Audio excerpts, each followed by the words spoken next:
of bass, 808s, a little bit of clap your hands. I'm a little bit of six strings on a backbeat, you're the fiddle in the band.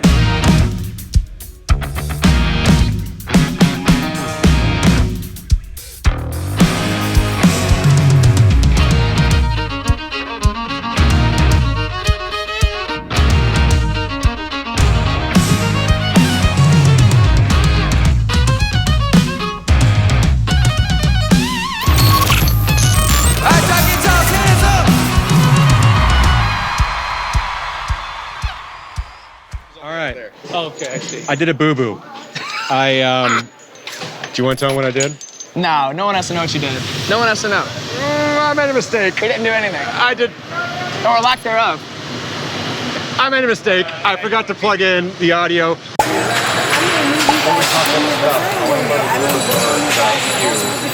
We're gonna do a little different today. I'm gonna ask some questions on the fly. Let's do it. So come with me as we talk. As we talk. Hello, MTV. Welcome to my crib. What are we doing? We're gonna measure some overheads. Very analog. Escucha, sir. Woo! Woo! Come on in. Sounds so nice. Say hi, Austin. Hello. So Dave. Ooh, that's way off. What got you into running sound? I started at my church, playing keys. And my dad's a worship pastor, so I would work with him a lot. And we'd play keys, and the tech director at the church allowed me to learn and fail and learn some more. And it was a really safe place. I have a very, very soft spot for the church, especially for church tech in my heart. And grew up doing that, realized I can't play keys professionally. And decided, you know what, if I can't play keys professionally, or if I don't think I'm necessarily, professional enough to play keys for a living, maybe I can do this audio thing. And, man, I feel like so many people started off in the church. Yeah. And cut their teeth off. Cut their teeth off. Cut their teeth there. Some did. I mean. Well, no, honestly, it's a great place to start. Is. No, it truly is. I mean, it's like, it's a safe place to fail. I don't recommend working in a church if you don't enjoy being in a church. I think you need to enjoy that atmosphere. You need to have an understanding of that atmosphere respectfully. But if you do and you align with that, I think it's an incredible place to learn and to fail, to be taught, to be mentored, to have opportunities, depending on if you're in a city that's a big music city like Nashville or Atlanta or LA. It's a great place to really get, your skills down. What's your biggest takeaway from starting off at church? You can still learn things even if it's a church. Even though it might be a church and it might have not, the best tech, or it might be technicians that don't tour like this, you can still learn from them. And I think if you ever come into serving at a church and you think you know everything, that attitude is never really going to go far in any scenario, but definitely in a church. Well, I see a lot of parallels to doing keyboards and doing sound, honestly. And there was a big shift, I think, that happened in the worship industry where it went from just playing keys to a music director to handling more things. Do you feel like that was a pivotal part of you going into sound? It was. I love playing keys. I also love music directing because I understand music and I can read music. And, I was classically trained for 8 years, so... You were what? I took classical piano for 8 years. Did you really? I did, yeah. And then you went to church piano. Yeah. Well, Does it kill you that it's gotten all the pads now? No, I love that because it's so much easier. I'll take improv any day, man. That's actually what inevitably led to me quitting piano lessons, was I was playing in my church so much, I preferred that style of music. And so that's just where we went. So have you done the MD stuff as well? I do at my church. I don't professionally. I love following MDs on Instagram and learning from them, but I could never be them. Specifically, if you don't know who this guy is, follow Kyrie. I hope I'm pronouncing that right. Kyrie from Beyonce, Khalid on Instagram. He's a monster. I'll give you his handle. If you're an audio engineer and you enjoy really good arrangements, follow him. Okay. Walk me. Did you go to any schooling for this? Yeah, I went to Blackbird Academy Live. Okay. Met John McBride in 2015 and went to the program that year. So Okay, walk me through going to Blackbird Live to your first tour. I was wrapping up. I had finals one week, and the father of the artist that I was gonna work for reached out to John and asked, like, "Hey, I need an engineer. We're gonna go open up for Stapleton for 3 days. We need somebody to mix for." And John put my name in with the school, and that was my first act. And I just toured with her for years, or for about a year. And it was just slinging consoles, slinging cable. I had no gear. It was just showing up 30 minutes and do it. And a lot of fun. I actually miss a lot of those days. I think you said before, what'd you call it? A baby band in a van? Yeah, baby band in a van, baby. Those were the best. Because it's like you have 30 minutes to learn something, or you have 30 minutes to load in, get out of the van, get your gear in the venue. You might have a mic package, you might not, and you definitely don't have a console usually if you're in a van. And you know, you're just having to roll with it. You're having to figure things out. You're having to plug things in fast. You're having to troubleshoot quickly with the gear at the venue. And then usually you're an opener, so you're doing it prior to the headliner, so you have to be fast, you know. I did that for a year, and you know, and other gigs opened up after that, but it was just, some of those memories are some of my favorite, because you learn so much in those moments. If you could go back and tell yourself one thing, because you're sitting here at this, I mean, we're in an arena here, obviously. If you could go talk to yourself and tell you, Mr. Band, small band in a box, or not band in a box, what you say, small band in a van, what would you tell yourself? Have grace for yourself. I think it's easy, no matter what stage of touring you're in, to want to be the best and have that desire to hold yourself to a higher standard than is fair. And I think the best standard you can give yourself is, am I bringing all my knowledge to the table? Am I bringing every trick I have, every bit of humility, every bit of skill that I have to the table? And if I am, then the quality of the product is the best it's going to be at that time. And I think I've multiple times held myself to a standard of, like, the greats, people that I respect. I'm like, why is my mix not like theirs? Well, they've got 10 years on me, and players that have been playing a lot longer than I'm mixing, and a lot of other factors that take into account. And then I have to backstep and ask myself, am I learning? And am I bringing my best to the table in any scenario that I am, whether it's opening, whether it's headlining? Is my headline mix on par with everybody else's? And if it's not, what's different? Is my opening mix on par with everybody else's? And if it's not, what's different? And having grace for the answers that follow, I think, will keep you out of a detrimental mindset that I get in all the time. Because, like, countless times I'll walk out and be like, man, that sucked. And then I have to remind myself, I have to have grace for myself. So you still do that to this day? Oh, all the time. All the time. Dude, there are so many openers that come out here, and I love it. I love it when we have, like, openers that come out here and we all, like, push each other. It's like, we don't limit anybody, we don't compress anybody, we give them the full PA, and it's like, I want every opener that comes out here to have the best possible situation for their mix to translate, so that everyone is set up for success, but also so that I work better. Because if an opener comes out and they've got a great mix, it makes me want to be better. And it's awesome. It truly is a fun mentality to stay in, if that makes sense. Ready to make noise? Let me come back to that. Come back. What we got? Where'd you land? Everything made sense today. 3 milliseconds on the sides, 23 on the front field, 23 on the ground sub. Dude, all right, sweet. Let me let everybody know. All call audio is going to start tuning in with music. Please know that's an issue on the audio channel. Thank you. How you feel? Feels great, dude. Sounds great. That sounds awesome. I shortened that delay up on the ground subs. Okay. And I think it fills in that area that the flown sub is covering a little bit better. So the extension is a little bit deeper into the crowd. Okay. Great. Scrolling through emails while I was. I think we're good. Great. Awesome. Guys, meet Tony Luna. Tony, come smile. Say hi. Hello. This is Tony Luna. Parnelli Award winning. SE of 3 years. Right? 3 years? Don't believe the hype. SE Or of 3 years. 2 years. Coming up on 3. Well, it's Thank you.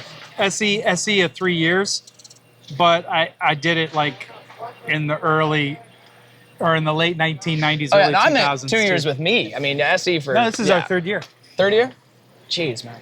Yeah, that's a while. Yeah.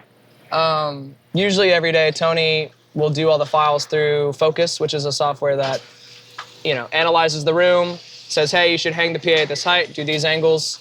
Tony will do that ahead of time before we get here. We're on Cohesion Code 12 on the mains with Code 10s on the side. I'm a big fan of the Code 10s. I will forever hype those up. We've done A markets on Code 10s, man.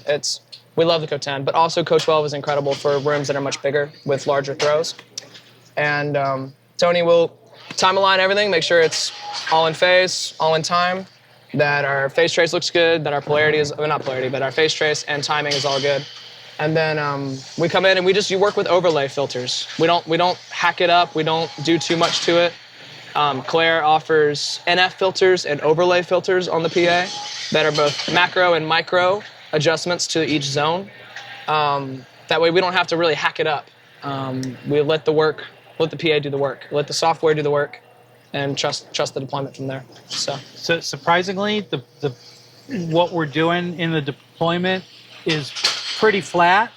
The only real EQ that I have on the system is the control low end when there's nobody in the room. So at the beginning of the show, by the end of the first song, David and I talk, and we're like, do we like the low end, or do we think we can put a little bit more into the system? And if we can, that's the first place that we're going to go to bump the system up a little bit. For those that are cohesion savvy, we are using currently a large overlay on our mains and our sides. We're doing large overlays on both. And then our NF filters are typically something like on this bottom zone. Each zone, these 4 zones right here are in boxes of 2. These 2 top zones are in boxes of 4, or in zones of 4, if that makes sense. These bottom 2 zones, we're at NF 8, and it goes 8, 6, 4. And then sometimes I'll have an NF2 on the zone that's hitting me. Just kind of depends on if I want to keep that or not. Right now I like it, so we'll keep it, but maybe for show we might end up taking that out. So, and those are just HF softening. That's all those are. They are made by Claire to fit the crossover points of cohesion. That way we don't have to go into the zone and EQ it in the actual speaker. It's phase coherent filters instead of adding EQ, if that makes sense, for all of our SE friends. So, and usually from there, we go from there. Tell me the importance of system tuning and sound check to a show. I mean, your system needs to be as consistent as possible so that your show on the console doesn't have to change. Tony's job is to make sure that PA is hung at the same levels, at the same heights, or as consistent as possible so that what we hear here from the PA every day remains the same. And then I don't have to go change the console file up at all. The hope is the console mix sounds like a record, it sounds huge, it sounds big, and then we let the PA be what we morph and set to certain levels and set to certain heights to fix the room or fix the areas in the rooms that we're trying to fix, if that makes sense. What advice do you have for the new engineers that are having to wear both hats right now and don't get to have a SE with them? Get your console file as clean as possible. Trust your console file. Build it on near fields. Build it on something you trust. Make sure it sounds great in the box. And then get something like a Lake, an LM44, or even some sort of processor where you can EQ the PA separately of the console. Don't try to fix the mix in the console. Get something on the output that you can use. For instance, I have a Lake down here on my rack, and this is just for my left-right sub fill. This is just for my stereo mix, my subs, and my fills to Tony. And then Tony has like 3 Lakes, along with all the Lakes at the amps that do all of the processing on the PA, that he can then go in and he can have each module and adjust each module with the proper presets, the proper crossover filters, the proper overlay filters. Everything downstream is on Tony's Lakes. My Lake here is just macro, his Lakes are micro. And then that way I can adjust my overall levels, but he takes the overall and sends it everywhere it needs to be. And so if you're starting out, highly recommend go to your vendor, whether it's Claire or Spectrum or SES or Rat or whoever you work with, find a vendor, tell them, hey, I need a Lake. Lakes are so popular and they're so easy to use, and it allows you to get all that processing off your console and let your console mix speak for itself, and then do the PA stuff on the side. So I see a lot of gear here. I see a lot of outboard gear. I do not see anywhere in here a Waves or a UAD anywhere here. Is that on purpose? When I started with Kane, I'd come off a gig where I was using plugins, So you have done plugins I have used before. plugins Okay. before. I've never been fully against them, but since I've started with Kane, it was more of a challenge for myself. I wanted to dig in the box, do everything in the box that I could. Because I'm not working directly for an artist that says, I want this reverb, or I want this compressor, or I want this specific thing, I don't have to use plugins. Obviously, if I worked for an artist that said, hey, I want this plugin, I would do it, obviously. But I like the challenge of keeping it in the box. I like this, the safety and the security of that, too, not having to involve a computer and a server and a switch, all things that can overheat or fail. Yes, I have Outboard, but I would make the argument that Outboard is still a lot more rock solid than network-based or protocol-based audio. So it's more of a personal preference. I'm not saying one is better than the other. It's more of a chip on my shoulder than anything else, that it's just like I like to go from gig to gig and just not do it with plugins and just keep it as much in the box as I can. Even if I don't use this rack, it's not the end of the world. It went down at rehearsals, and I just hit a button, and nobody knew. And we just push through, get it back up, and then bring it back. And, it's the tool, man. If it becomes a crutch, then I think it becomes a problem. And that's true with plugins or Outboard. You could, anything can become a crutch. But I find myself easier to become a crutch with plugins than anything else, so I just don't use them. What advice would you give to the new engineer that is very intimidated by outboard gear and wants to get some outboard gear and wants to get maybe that one start-off crucial piece and they really don't know, but what would be your thought for that, at least that one piece? Or how would you categorize outboard gear? I would organize Outboard in two categories. You have category A, where everything's like a Swiss Army knife, and it does a lot of cool things and really, really well, but maybe not the best at doing those things, but it's cool. And then you have category B, which is one really expensive piece that does one thing and it does it really well. And those pieces are typically like $7K or up. Both are great. If you're starting out, get a Swiss Army knife, spend a couple grand, get something that has like a compressor, a limiter, some saturation, maybe an EQ, and see what you like about that unit. Maybe you like the EQ, maybe you like the transformer of the compressor, maybe you like the saturation. My first piece was a Rupert Neve master bus processor, the Portico. And that has a comp, a limiter, silk, and an SFE unit. Before then, I didn't even know what SFE or stereo field editing was when it comes to mid-side processing. And that taught me, this is a cool trick that other pieces have. Maybe there's a piece that does it better. And you start to learn, okay, I don't like the compressor maybe, but maybe I like the limiter of this unit. Okay, well, a couple years later, Neve put out a limiter, and I bought that because I knew I liked the limiter of their circuits. It's just, you learn what you like to start with those, and then you can go put money in like the nice things, like a Tube Tech or a GML or things that do one thing really well. But you have to know what you like before you start spending that kind of money. So go get a Swiss Army knife, SSL Fusion, Master Bus Processor are great starts. For this console, why'd you choose this console? It was truly a desire to learn something new. I've mixed Kane for 7 years, so a lot of the sources I'm familiar with, a lot of the inputs I already know, the material I already know. A lot of this was trying to learn something new and use the time I had to stay sharp. And Yamaha is a platform I've wanted to learn I don't know anything about. It sounds good, and I wanted to see what it had. I also like that there is a lot of onboard processing available. There's a lot of cool things inside the box without plugins, without any extra stuff. So you still use native stuff in here? Yeah, I'll use native stuff. If it comes on the console, I'll absolutely use it because I trust that more than involving third-party things. So absolutely we'll use it. But it's Yamaha. It's got a lot of cool reverbs. It's got a lot of cool effects. It's got a lot of cool processing units that are models, clones of other popular units that they've worked hand in hand with those developers for.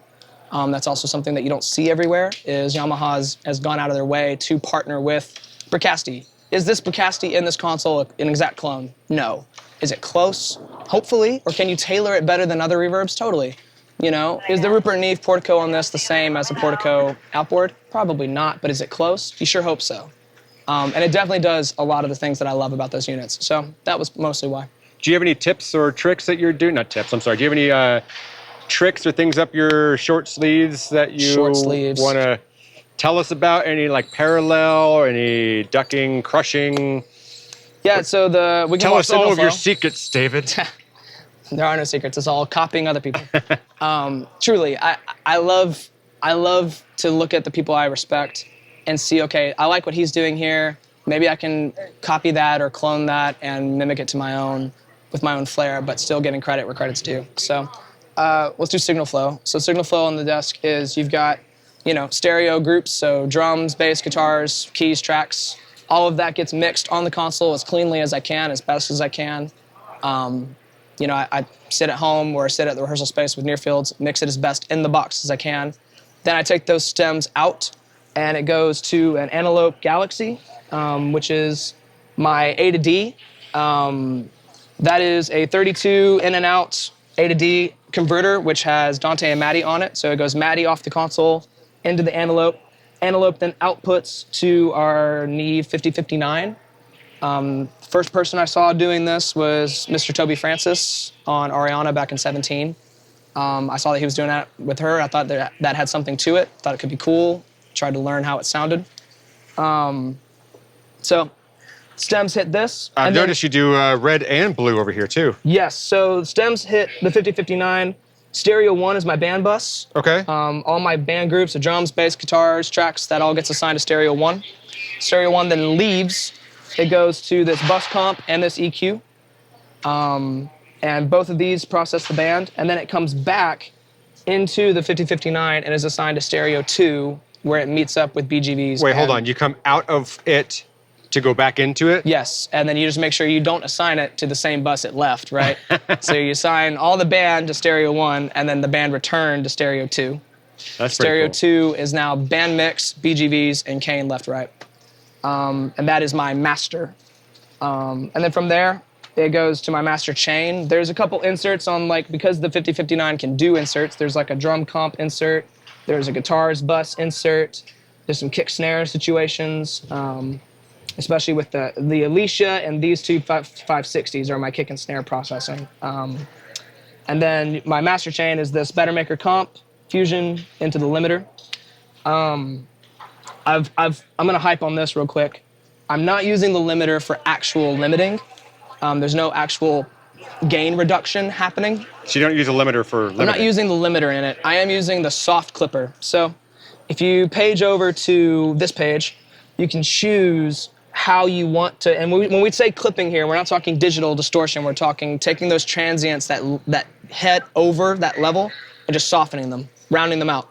You can choose how you want to round it out, right? You can go normal saturation, you can go hard clip, notice it goes to a square wave, and then you can get that kind of wave as well. Or you can just do none and it's just a sine wave. So you can get really particular with how you want to hear that saturation. And you then blend it, right? You can blend it between limiter and clipping.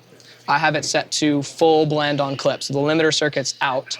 On top of that, you can then get even more specific with your saturation. I'm a big saturation nut, so everything in this rack is either a compressor or a saturator, because when I got into Outboard, I liked, when I was saying earlier, get a Swiss Army knife, figure out what you like. I liked compressors and saturation more than I liked EQs and things like that. I felt like digital EQs sounded good. You,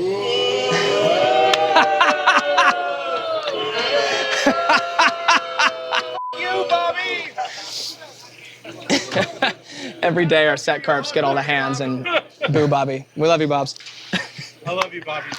I figured out what I liked early on, and what I liked early on was compressors and saturation, harmonic saturation pieces. And so this unit has its own saturation. It has 2 circuits of saturation. You can select between odd or even, and then you can choose the fundamental frequency you want to start it at, and then on top of that, you can choose drive and blend at that frequency. So for those of us that are familiar with Silk, Silk is very just one-stop shop, right? Red is higher harmonics, blue is lower harmonics. Turn it on and turn it up, right? And it sounds great. This is a little more particular. You can come in here and you can choose, hey, I want this odd situation, this odd circuit to be at 500 hertz. I want drive at 30%, and I want mix at 40%. And then I want another circuit at 63, and you can change this. You can go up, but we can go to 63. I want 30% drive, 35% mix. And you can change that to even or odd as well. And so it allows you to take your mix and add fundamental frequency-specific saturation, which I love. It is a great piece. And then Any other pieces like this are your standard, Swiss Army knives. You got an SSL Fusion, you got some comps. I love the West Audio comps. I love the DBX 560s too. Hey, David, is this supposed to sound like that? Is what supposed to sound like what? I don't have yours in, so I'm not going to hear your rebuttal, but...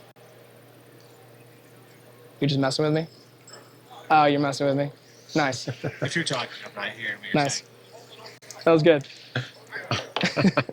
The only other piece that I would hype on in this is this Alicia envelope. If you're familiar with a transient designer, you're familiar with attack and sustain. For all my X32 friends, there's one built into the console. Attack and sustain is great. It can make your drums really come alive. This one is cool because it's, again, frequency specific. So you can choose a fundamental frequency you want to attack and a fundamental frequency you want to sustain.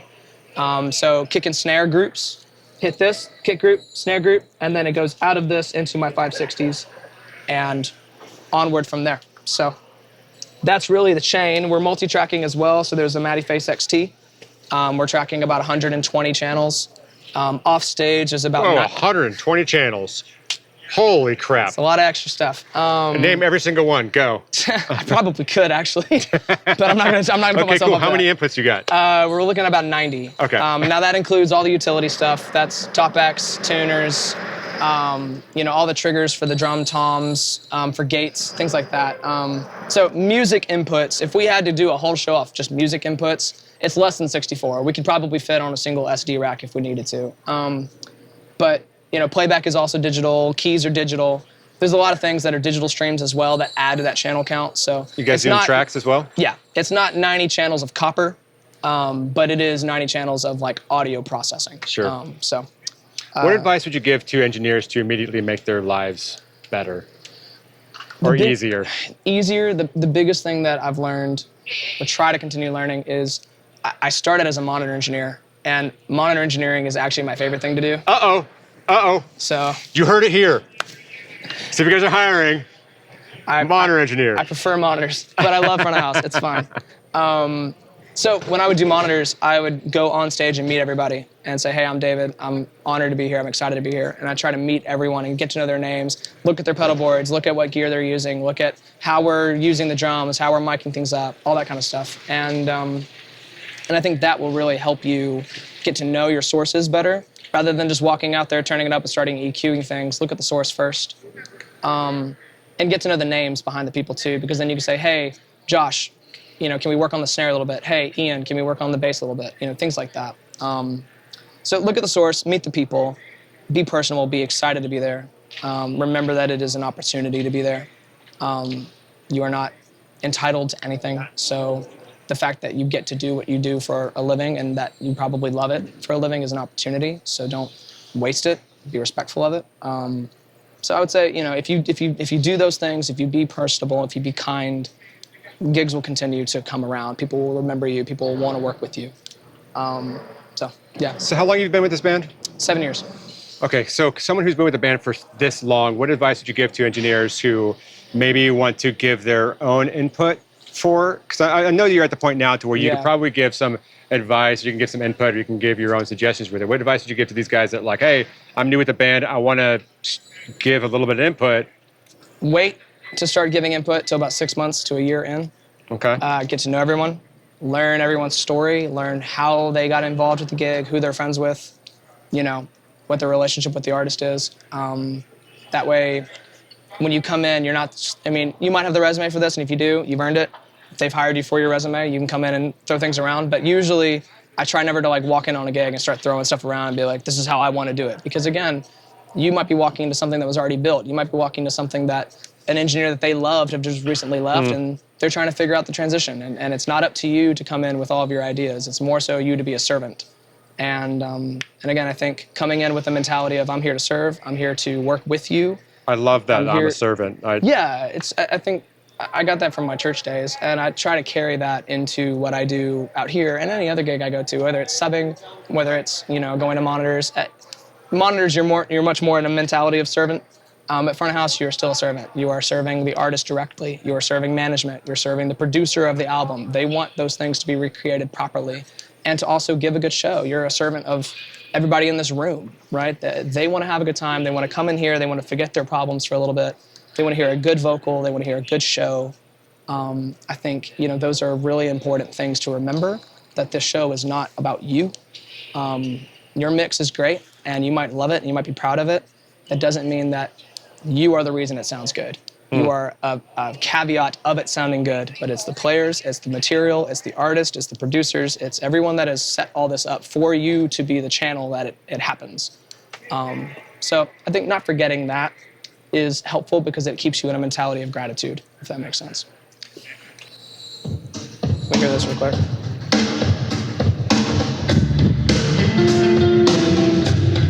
Yeah, nice. That's great. That's really good.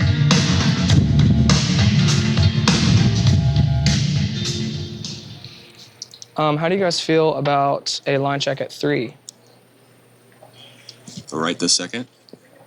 Oh yeah, it's 3, isn't it? Nope. All right, let's do it in the next 10 minutes. Sound good? Yeah. Sorry. Didn't No, realize you're good. It's on me. I figured you didn't look. Dave, what other tricks do you have up your sleeves, these beautiful sleeves of yours that you're willing to tell the public? So there's already the signal flow coming out of the console. There's a few things in the console that I'm proud of. Kane, we have about a 40-foot thrust on the center, but then we have like 20-foot thrusts on the side. So he's in front of the PA a lot. Again, giving credit where credit's due, this was another trick I've seen other engineers do, where instead of using a 5045 or a Portico 5045, which if you don't know, it's like a PSE, primary source enhancer, we use a bit of a different one. People are starting to kind of catch on and start doing this instead because I think it's a little more musical than a 5045, a traditional 5045. If you come to Kane's vocal, we have what would be a standard EQ for a vocal. And then we have this right here, which is working like a multi-band expander. So I'll show you later when we walk the vocal, but basically this works in expansion mode. So each band, when it hits a certain threshold, it opens up when he's singing, right? That way, when he's not singing or when he's not singing in those frequencies, these bands collapse. And it does it per band. So it's a little more musical than just saying a broadband spectrum of 20K to 20K. You now get to be specific with the bands that you're using to reduce and how quickly you want them to open up. If you need more high end, you could set this one to a faster attack. If you need less low end, you can set the low end to a slower attack. You can raise the thresholds of those units. You think of it as a four-way. Sorry, say that again. You think of it as a four-way parametric PSC, primary source expander. Yeah. That's how we're using it. Yeah, very much so. And this was something Tony's used in the past. This is something I've seen other friends of mine use in the past. And I find it's a lot more musical and a lot more malleable. The 5045 was originally invented for speech. It wasn't necessarily made for music. It can work for music just fine if you have an artist that knows how to speak into it and sing into it. Kane is very dynamic. He has a very specific low baritone voice. And so I've found that the 5045 can sometimes flutter a little bit. It can cut off his transients. It can cut off his clarity a little bit. So even though that's on board on the desk, I don't really use it. I use this instead. And I find that it's a lot more musical and malleable for me to be able to get it more particular to what I need. So this is the PSE, cleaning it up, and then goes into a dynamic EQ, which is taking out some of honk, some of the 2.5K when he cups the mic, things like that. And then it goes into a final Neve compressor. It's important to note too, all of this chain is post Shelford. There's a Shelford in here. We are using it in line level. So there's an EQ, there's a comp in here. This comp is only like a 3-to-1 situation and blended at like 75%, so it's not super aggressive. I've found that the comp on this Neve has its own saturation that can be pleasant in some cases and not pleasant in others, and so I found I don't want to hit it too hard. So I hit this, I tickle this Neve comp a little bit, kind of tuck the vocal a little bit, then it comes to the console, do my PSE cleanup, and rest of the chain from there. So that has been great on our thrust. I haven't really had any problems. And even in festivals too, it's been pretty clean. So we've enjoyed using that rather than a traditional plug-in or a 5045. One of the most common questions I get is, how do you protect your hearing? Because hearing is your most important Totally. tool you have, and you're in these loud concert environments all the time. How do you protect it? You don't. No. That's what I was gonna say. No, you do. I wear plugs during all the other acts. And we also try to keep our 10-minute average less than 100. That's about the best you can do. Now again, your artist has to fit that mold, and your crowds have to also fit that mold. There are a lot of genres where you can't pull that off. We can pull it off here. Usually we come out loud on the first 4 songs, and then I actually end up bringing the PA back a dB or 2 by the 5th song. Usually it's a trick. Rather than trying to beat the crowd, I try to fake the crowd out. And once they're calm, and once Kane is done saying, "Are y'all ready to have a good time?" And they're not screaming every other, chorus, I can usually bring the rig back a little bit, get them to settle, and then it feels better.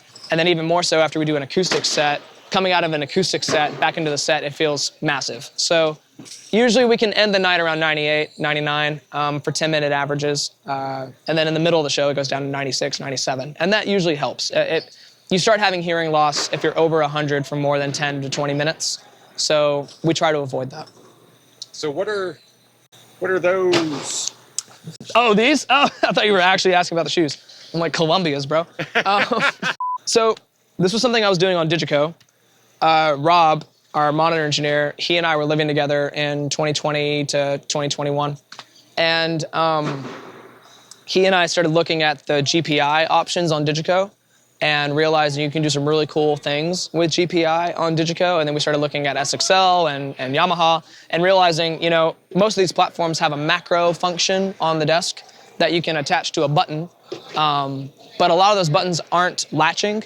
And if they are latching, they're not momentary latching. So, sorry, a lot of those buttons are not momentary, but they're latching, sorry. So we wanted to look into seeing if there was any way we could fire macros on a momentary way via GPIs. And so we developed this pinout of getting into the back of the GPI ports of these consoles where you can attach like a Boss foot switch and you can fire macros. So for instance, this first one is my guitar solo macro. And if you look at our lead guitar, if I stomp on this, it centers up the guitar as long as I'm holding it, and then it puts it back.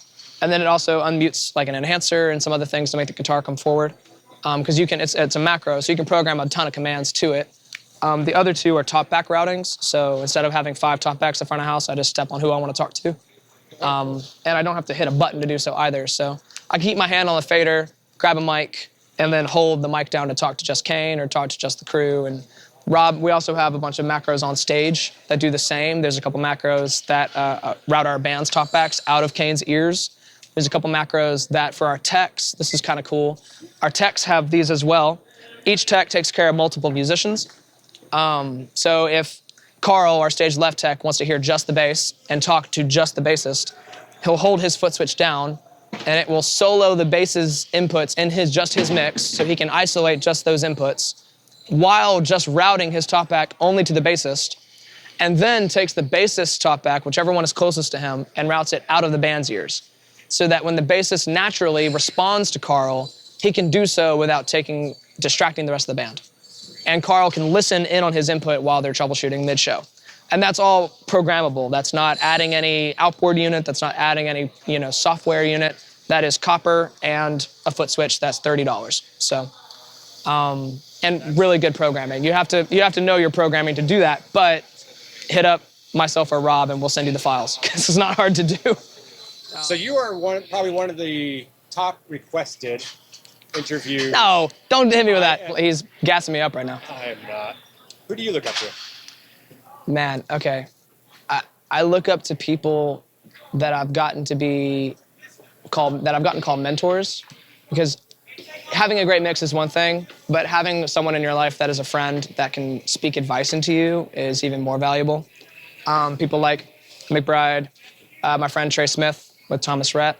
Both of those guys have poured into me. Robert Bull over at Claire, incredible friend, incredible mentor. And then, there's just gigs that I've had the honor of doing with other people that I've respected. And then not only were they incredible engineers, but they also backed it up in their personality and their character.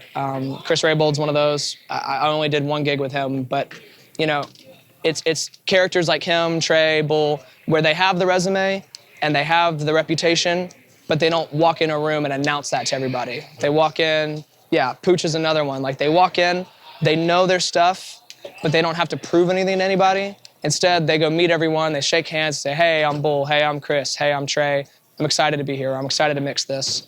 And then they let the work speak for itself. And I think people like that are people that I look up to. Jeff Sandstrom's another one, where it's like everything he's done with MXU is awesome to see, and how he's invested in other people outside of his resume is awesome. So If people want to follow you and follow your career, where can they follow you at? Instagram's probably the best. I'm not super active, just enough to like, I love having people roast me on Instagram.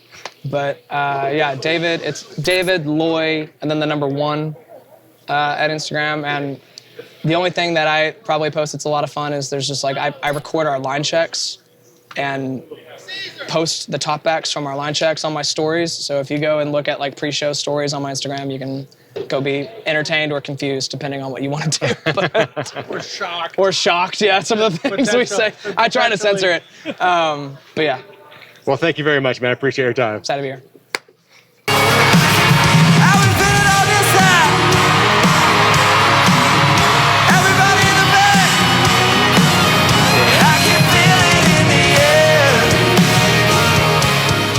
I'm here with Rob Brazinski. Did I get it? That's it. Brazinski. And you're monitor engineer for? Kane Brown. Awesome. How'd you get here, man? How'd you get with Kane? From the beginning or just with Kane? Yeah, or? what got you into sound? David Loy, actually, which is really He brought funny. you over here? Yeah, he did. I was working at a vendor, just doing shop work, painting cases, pulling feeder, that kind of thing for a while. Played music all my life, so that kind of got me into that. And then one day, David and I used to play in churches together. He played keys, I played guitar for a long time. And he called me one day when he had moved to Nashville and just said, hey, can you come do a gig with me? And that was kind of how it started. So, and that was actually with Kane. That was like 6 years ago. Did you guys both start at the same time with Kane? No. So I started this year in March, like officially. Oh, But okay, it was a fill-in thing. Like he had his monitor engineer had a thing he had to go back home for, and he just called me and said, hey, can you come fill in? I know you have a set of ears. I was like, sure, yeah. And Never you've used been- the console before, but yeah, I can figure it out. Yeah.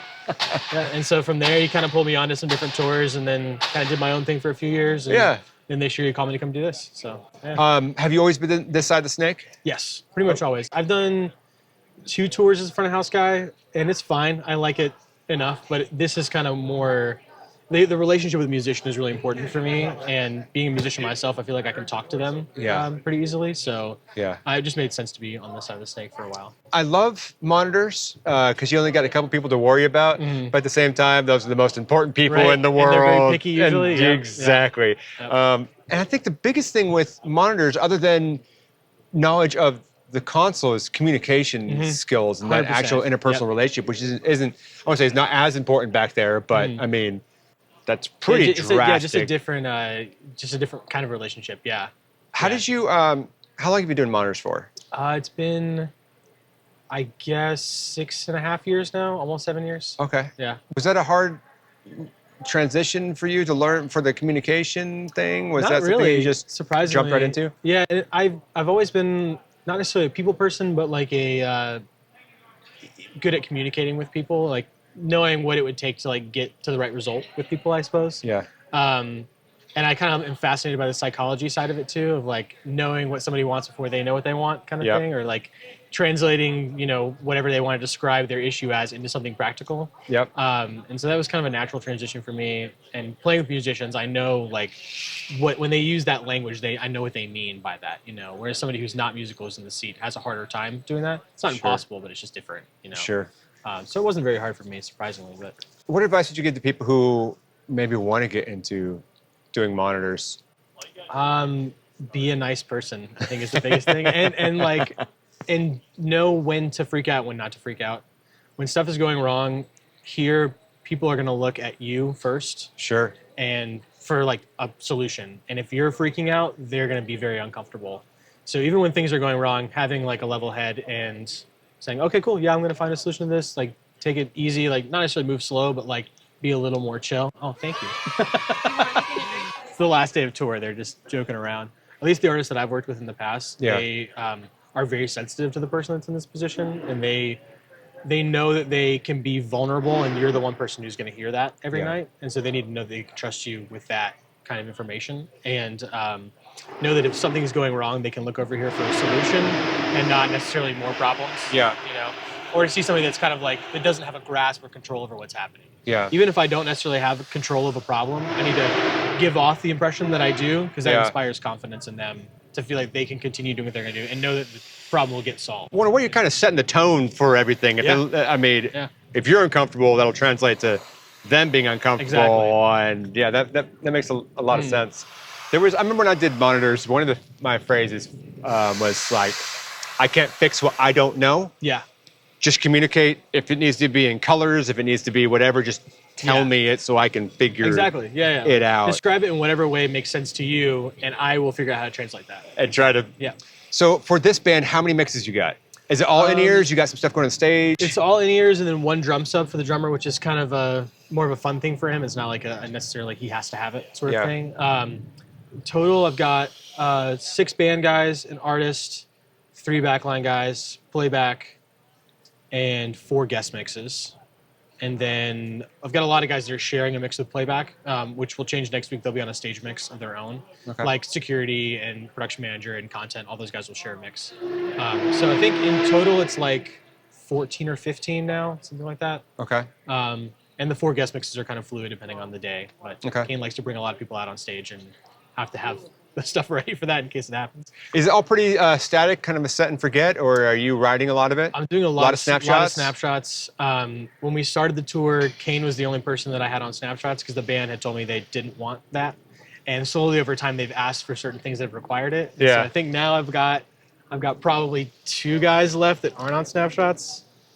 Yeah, I've got 2 guys that aren't. Everybody else is. So it was like every couple of weeks they're like, "Hey, can you do that?" I was like, "I can snapshot," and they're like, "Okay, yeah, we can do that," Well, explain to some people who may not know, what is snapshots?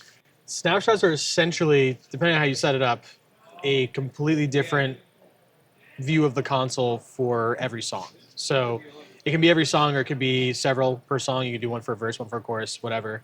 But it basically takes a picture internally, like an internal digital picture of everything on the desk, and puts it into one snapshot or one section. And so you can just press next and go through each one, and it'll change everything, whatever you have saved for snapshot. Yeah. I have it limited, so it's only doing pans, mutes, fader level for Kane, and then sends for all of the in-ear mixes. So I'm not doing anything like EQ-wise or dynamics-wise per snapshot. And I just do one snapshot per song. It's a little more simple. But for example, Kane has the tracks up for the intro, but I bring them back down for the rest of the set. Or there's certain songs where the fiddle is a more prominent instrument than the guitars are, so there's more fiddle and less guitars. So I'm kind of just build it that way. Yeah. When we did rehearsals, I just took a recording pass of the set, basically, top to bottom. And then I went through overnight and just programmed each one, playing that back and just kind of getting a good mix for each one. For the band guys, I kind of let them just tell me what they want per song because they always want something different. Kane just wants a front of house mix with the vocal on top. And so I just built it like that. So I'm kind of mixing front of house in a way. And I mix him off of the groups instead of off of an auxiliary bus. So I am processing everything, bussing everything down. Yeah. So it really is mixing monitors from front of house. Yeah, it really is actually. It sounds fun. And it makes it a lot more I can use some hardware stuff, which is really nice that way. And it gives them more of a separation between what his mix sounds like and the band's. Bands are more utility mixes, they need very specific things to be able to hear certain parts of the song, whereas Kane just wants to get a vibe and needs to just kind of hear what the music sounds like and then just have his click and his vocal on it. So that's smart. You guys doing tracks? Yes. Okay. Yeah. All the tracks are digital over MADI, so it's all, they don't take up any preamps for me. And it's just handled over in Playback World. That includes clicks and guides and all that sort of stuff. So, yeah. Cool. What's all the Stream Deck stuff? That's really cool. Yeah. So I'm really into kind of integrating different pieces of software into one space. Yeah. So I'm actually gonna grab this.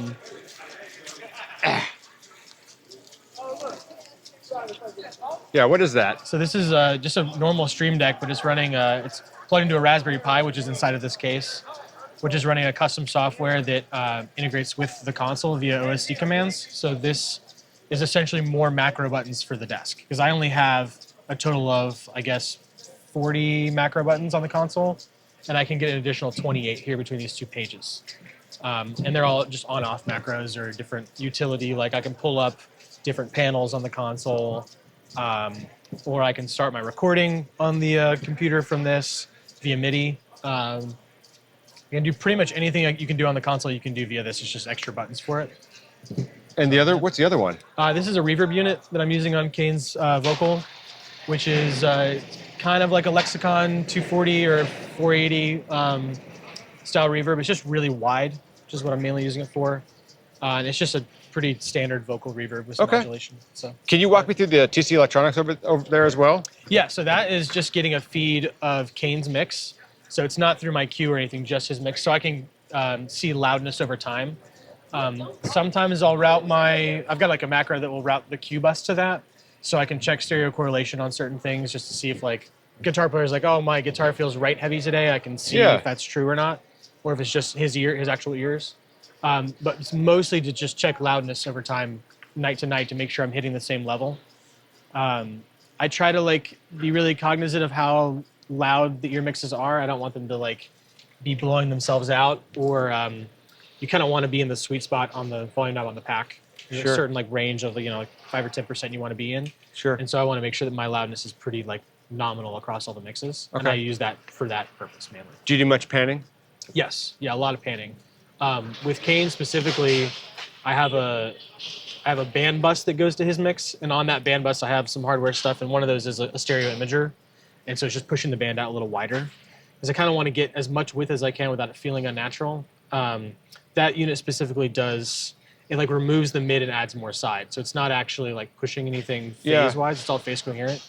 And it gives just more space for the vocal in the center. Anything I can do panning-wise for him to give more space for the vocal, the better. Because that way I can have the band louder so he feels more of the vibe without it covering up his vocal.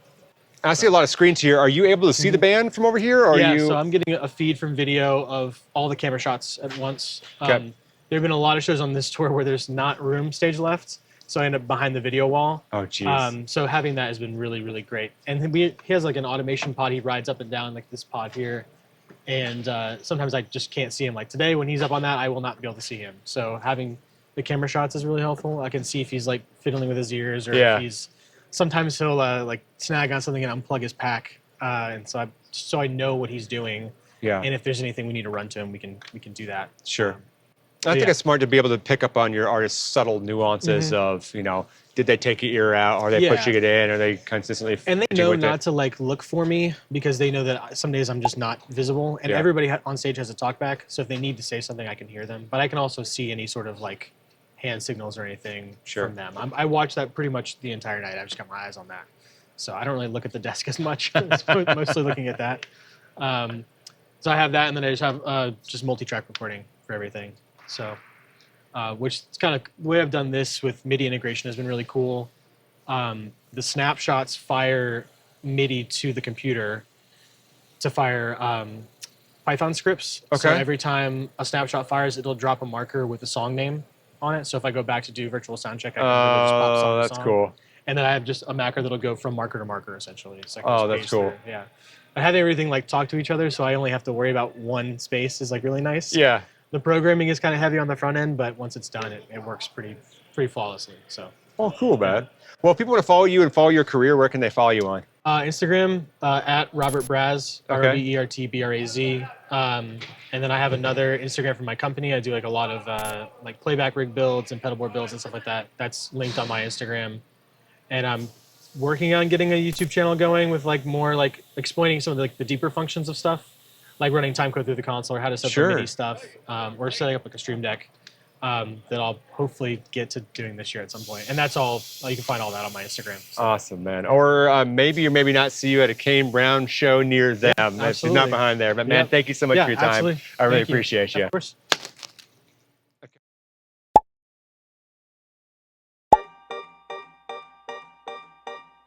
All right, guys, I'm going to do another episode of What's in the Case. So, Rob. Yes. What the heck is in your case? Mostly stuff that I don't use on this gig, funny enough. I do a lot of like RF work on the side, and so I've got a lot of stuff for that. Spectrum Analyzer, TTI 1303, which I use to do all my analyzation.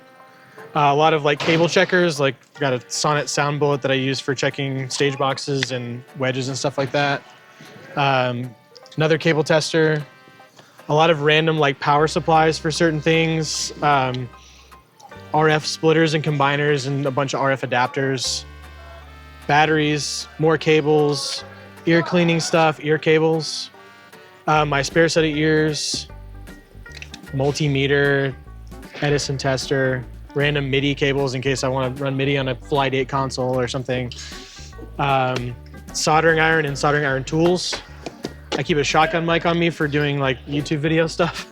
Yeah. And a little mic stand for that.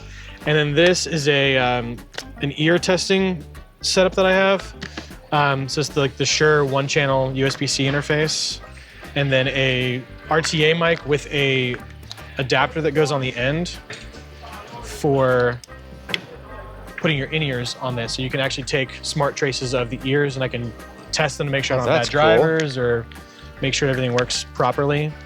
And all of that, everything in this case will work for that setup just with the computer, basically. And then there's like a soldering iron and a screwdriver kit, and that's about it. Cool. Thank you, man. Of course.